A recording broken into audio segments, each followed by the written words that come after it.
In 1944, a Viennese psychiatrist was stripped of everything: his clothes, wedding ring, and wife, and his manuscripts, a lifetime of work burned to ash. At Auschwitz, the hunger and the cold were secondary to the engineered purpose of the camp, the systematic erasure of human dignity. Amidst this daily witnessing of death, Viktor Frankl made a discovery. He realized the last of human freedoms, the one thing that could never be taken away, was the freedom to choose his response. He observed that those who survived were not necessarily the physically strongest, but the ones who had found a reason to endure. Meaning was not the reward for outlasting the pain, it was the mechanism that made survival possible. Frankl's experience forces us to confront the existential suffering in our own lives, the grief that arrives without warning, and the physical failures that offer no justification. It suggests that a psychological mechanism to endure the uncontrollable is not just a preference, but a biological necessity. Modern life is often a relentless pursuit of comfort and distraction.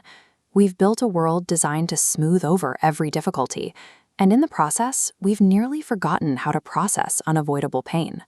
We treat hardship as a glitch in the system. When tragedy strikes, we find ourselves trapped in a loop, asking, "Why is this happening to me?" 25 centuries ago, a prince in northern India lived in total protection. His father built a palace designed to shield him from sickness and death. When the prince finally left those walls, the reality of human decay shattered his protection. His response was a radical act of honesty, known as the first noble truth, dukkha. It is the recognition that suffering is built into the structure of existence, the inevitable gap between what we want and the impermanent world. Because pain is a structural guarantee, the attempt to eliminate all discomfort produces a kind of spiritual atrophy. We end up with a life that is comfortable, yet somehow less alive. The Stoic philosophers of ancient Rome arrived at a similar realization. They included men from opposite ends of society: Epictetus, who was born a slave and had his leg broken by his master, and Marcus Aurelius, an emperor who governed a declining empire while burying his own children. They both relied on a specific operating system for processing tragedy, the dichotomy of control. This system draws a barrier between two zones. On one side are the external forces: illness, the actions of others, and the accidents of fate. These are the things we cannot change. On the other side is our response, the one area where our control is absolute. This logic separates pain from suffering.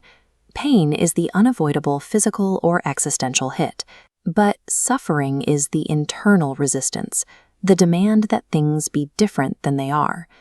One is a fact of nature, the other is a choice. Marcus Aurelius practiced this by viewing every obstacle as fuel. By accepting the uncontrollable pain, the impediment to action actually advances action. What stands in the way becomes the way. This operational divide ensures that tragedy can only take the things you were never meant to stake your identity on in the first place. We can test this divide against the life of Friedrich Nietzsche.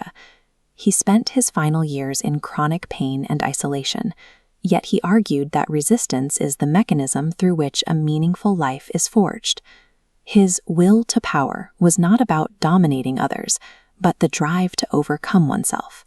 He viewed suffering as the condition for human flourishing, the friction necessary for growth. Albert Camus pushed this further, asking what happens if the universe is fundamentally indifferent to our pain. He called this the absurd, the silence we encounter when we search for meaning in a void.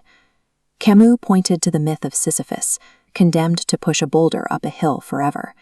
His solution was a defiant, joyful refusal to be destroyed by the meaninglessness of the task. Nietzsche's friction, the Stoics' divide, and Camus' defiance all converge on a single point. The universe provides the pain, but the individual determines the outcome.